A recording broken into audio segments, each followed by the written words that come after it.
माननीय गृह मंत्री का आगमन सभागार में हो रहा है। जोरदार तालियों के साथ गृह मंत्री जी का स्वागत। भारत सरकार के यशस्वी गृह और सहकारिता मंत्री श्री अमित शाह जी का जागरण परिवार की तरफ से, जागरण समूह की तरफ से हार्दिक स्वागत करता हूं, अभिनंदन करता हूं। आदरणीय गृह मंत्री जी, सभागार में उपस्थित देवियों और सज्जनों, प्रसून जी और यहाँ पर आए तमाम साहित्यकार, पिछले 20 वर्षों से मेरे पिता के सम्मान में उनके जन्म दिवस पर हम लोग व्याख्यानमाला का आयोजन करते आ रहे हैं, जिसमें तमाम सामयिक विषयों पर चर्चा होती आई है। उसी कड़ी को आज हम बढ़ा रहे हैं यहाँ पर, और उसमें सिर्फ एक नई बात जो जोड़ी गई है कि भारतीय साहित्य, संस्कार और संस्कृति सब कुछ ना कुछ आपस में मिलते जुलते हैं। लिहाजा हमारी संस्था ने इस बात का निर्णय लिया कि हिंदी साहित्य में जो अग्रणी लेखक होंगे हम उनको पुरस्कृत किया करेंगे। इसी कड़ी को इसलिए ये आज एक नवीनतम प्रयास है दैनिक जागरण समूह का, और मेरे पिताजी के जन्म दिवस पर इसको हम लोगों ने इनिशिएट किया है उनकी स्मृति में। मैं विष्णु त्रिपाठी कार्यकारी संपादक जी को बुलाना चाहूँगा कि वो इस कार्यक्रम के बारे में बताएं। धन्यवाद। पत्रकारिता, किसी भी भाषा की पत्रकारिता की प्रवृत्ति कि जो अध्येता या अध्येताओं का जो प्रिय विषय रहा है कि पत्रकारिता और साहित्यकारिता, इनमें क्या संबंध है, कितना आत्मिक संबंध है और कितना बाह्य संबंध है, और यदि संबंध है तो कितना प्रगाढ़ है, और यदि दूरी है तो जो बीच की लक्ष्मण रेखा है वो कितनी महीन है या कितनी गूढ़ है। लेकिन सबके अपने अपने अभिमत हो सकते हैं, निष्कर्ष हो सकते हैं, लेकिन जब एक यशस्वी संपादक और एक मनस्वी साहित्यकार के रूप में हम आदरणीय नरेंद्र मोहन जी के कृतित्व का आकलन करते हैं तो हम पाते हैं कि उन्होंने पत्रकारिता और साहित्यकारिता का जो द्वैत था, जो बीच में एक सीमा रेखा थी, उसको न्यून किया और साहित्यकारिता और पत्रकारिता का जो द्वैत दूर करके उसका अद्वैतीकरण किया और एकीकरण किया। क्यों? क्योंकि पत्रकारिता का भी जो उद्देश्य है वो समाज का, राष्ट्र का, संस्कृति का, विचार का, वैचारिक का हित चिंतन है, और साहित्यकारिता का भी कहीं वही उद्देश्य होता है। किंतु जो साहित्यकारिता में हित चिंतन है उसमें कई बार कालबोध का अंतर हो जाता है, कभी वर्तमान होता है, कभी भविष्य का होता है। किंतु जो पत्रकारिता है वो चूंकि सूचना के संदर्भ से ही आती है और सूचनाओं का आदान प्रदान होता है, इसलिए उसमें तात्कालिक हित चिंतन अधिक होता है।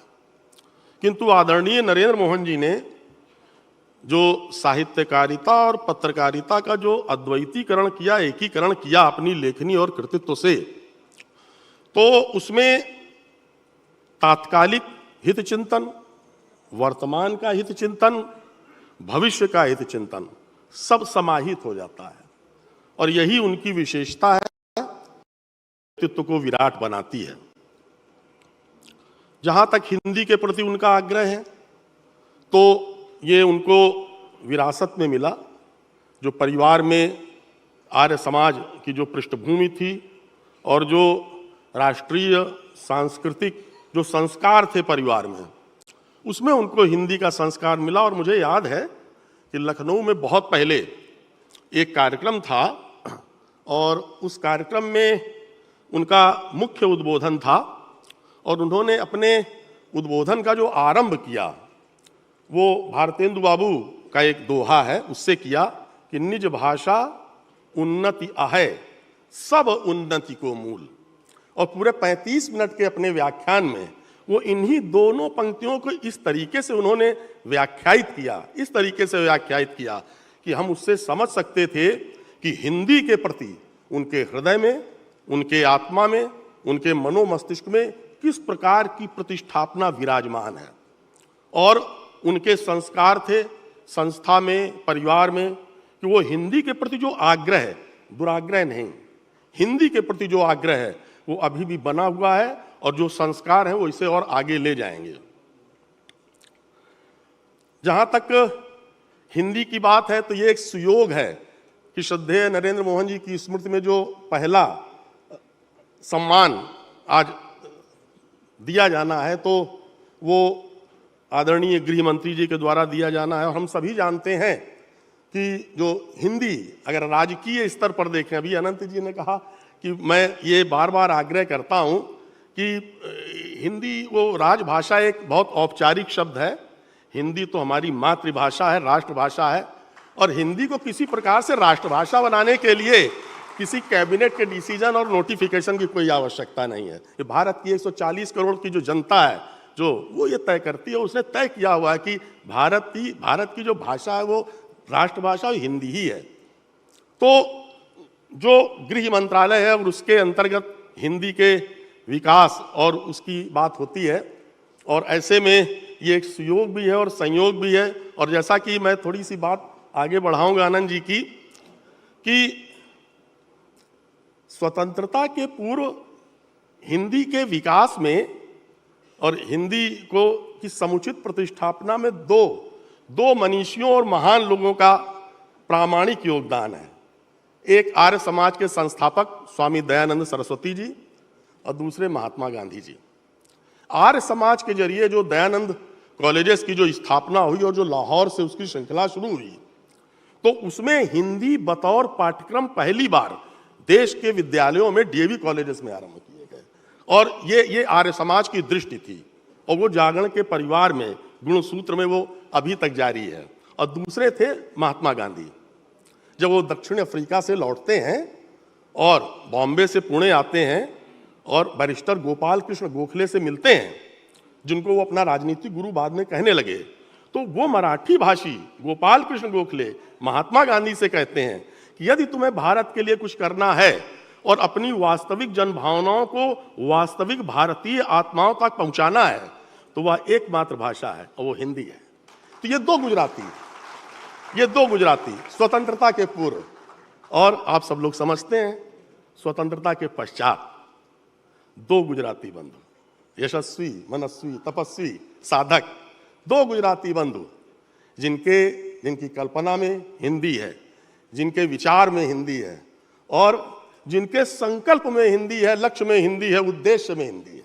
क्यों? इसलिए है क्योंकि ये दोनों मनस्वी इस बात को समझते हैं कि हिंदी ही एक ऐसा तंत्र है, मंत्र है, जंत्र है, भाषा है जो पूरे भारत को एकीकरण करने में समर्थ है। तो ऐसे में अभी तक, और एक चीज उसमें और विशेष है कि वस्तुतः जो संकल्प होता है वो मौन होता है और बहुत मध्यम स्वर में होता है। संकल्प का शंखनाद नहीं किया जाता है, अन्यथा उसकी प्रतिक्रिया होती है। तो ये भी एक बहुत बहुत दृष्टव्य चीज है और विचारणीय चीज है कि जो हिंदी का गृह मंत्रालय के तत्वावधान में, सौजन्य में जो हिंदी की स्थापना और उसकी प्रतिष्ठापना और उसकी प्रतिष्ठा की अभिवृद्धि के लिए जो कार्य हो रहा है, उसके लिए मैं आदरणीय गृह मंत्री जी को, इनके मंत्रालय को और इनकी जो संकल्पना और इनकी संकल्प शक्ति है उसका बहुत अभिनंदन करता हूं और आपको बहुत धन्यवाद करता हूं। और मैं अब प्रभात कुमार जी को चाहूंगा कि आए। प्रभात प्रकाशन के हमारे आदरणीय नरेंद्र मोहन जी की लगभग समस्त पुत्र के प्रभात प्रकाशन से ही प्रकाशित हुई, और ये प्रभात जी उनके पास अपना प्रूफ लेकर के जाते थे और इनके अपने अनुभव हैं, आपसे साझा करेंगे। धन्यवाद। आदरणीय अमित भाई, संजय भैया, प्रसून जी और इस सभागार में उपस्थित हिंदी के प्रति समर्पित लेखक, पत्रकार और समाज धर्मियों, आज आदरणीय नरेंद्र मोहन जी के जन्म दिवस पर मैं उनकी पावन स्मृति को नमन करता हूँ। मुझे याद आता है कि वो कितने विराट व्यक्तित्व के स्वामी थे। वो इतने बड़े पत्रकार थे, संपादक थे, लेखक थे, पर बहुत सहज थे। कभी ऐसा लगा ही नहीं कि इतने बड़े संपादक के सामने बैठ के मैं बात कर रहा हूँ, और सहजता से वो हमारे कार्यालय आ जाते थे जब उनकी पुस्तकों का प्रकाशन हम कर रहे होते थे। प्रभात प्रकाशन का सौभाग्य रहा कि उनकी सब पुस्तकें हमने प्रकाशित की। वे हमारे पिताजी श्री श्याम सुंदर जी को बड़ा भाई मानते थे, उन्हें भाई साहब कहते थे, इसलिए मैं नरेंद्र मोहन जी को चाचा जी बोलता था। वे कलम के धनी थे, राष्ट्रीय विचारों के प्रवर्तक थे, राष्ट्रवाद के प्रबल समर्थक थे। 1990 के दशक में सनातन का जयघोष करके उनके संपादकीय निर्भीक पत्रकारिता के प्रतीक हैं। श्री राम जन्मभूमि आंदोलन हो या राष्ट्रीय भावभूमि का कोई प्रसंग, उनकी प्रखर लेखनी इन विषयों पर स्पष्टता से भारतीय दृष्टि प्रस्तुत करके पाठकों को सही संदर्भ और परिप्रेक्ष्य बताने में सहायक होती थी। उनके संपादकीय और अग्रलेख वस्तुस्थिति और यथार्थ प्रस्तुत करके इन विषयों से जुड़ाव का स्वाभाविक पथ प्रशस्त करते थे। उनकी पहली पुस्तक भारतीय संस्कृति का लोकार्पण श्रद्धेय अटल जी, श्रद्धेय आडवाणी जी, श्रद्धेय पंडित विद्यानिवास मिश्र के करकमलों से संपन्न हुआ। यह पुस्तक भारतीय संस्कृति में उनकी आस्था और निष्ठा का प्रमाण है। वे जितने उत्कृष्ट संपादक थे उतने ही प्रखर लेखक भी थे। विषयों का चुनाव, शब्दों का सौष्ठव, लेखन का प्रवाह और पाठकों की बोधगम्यता उनकी पुस्तकों की विशेषताएं हैं। वे केवल पुस्तक लिखकर ही नहीं देते थे, वरन प्रूफ आदि भी स्वयं देखकर पुस्तक को अंतिम रूप देते थे। आवरण व प्रसज्जा में भी वे अपनी कला दृष्टि का सहयोग करते थे। वे शब्दों के जादूगर थे और माँ सरस्वती का उन पर वरदहस्त था। उनकी एक पुस्तक को फाइनल करने के क्रम में मैं एक बार उनके INS स्थित कार्यालय में गया तो उन्होंने कहा, तुम जरा बैठो, मैं संपादकीय डिक्टेट कर दूँ। तो मैं बैठ गया सामने। उन्होंने फ़ोन उठा के अपने PA को बोलना शुरू किया। मुझे लगा कोई अदृश्य शक्ति उनके कानों में बोल रही है और वो उन शब्दों को केवल रिपीट कर रहे हैं। ये उनकी एक, मुझे लगता है, एक माँ सरस्वती का उन पर वरदान था कि इस प्रकार से वो अपनी विद्वत्ता और ज्ञान संपदा के बल पर भारतीय पत्रकारिता में इतने प्रतिमान स्थापित कर पाए। आज जब अधिकतर पत्रिकाओं में संपादक केवल नाम भर के रह गए हैं, तब ऐसे में आदरणीय नरेंद्र मोहन जी जैसी विभूतियाँ हमारे सामने हैं, जिन्होंने संपादकीय दायित्व का परंपरागत निर्वहन किया और इसकी गरिमा को बनाए रखा।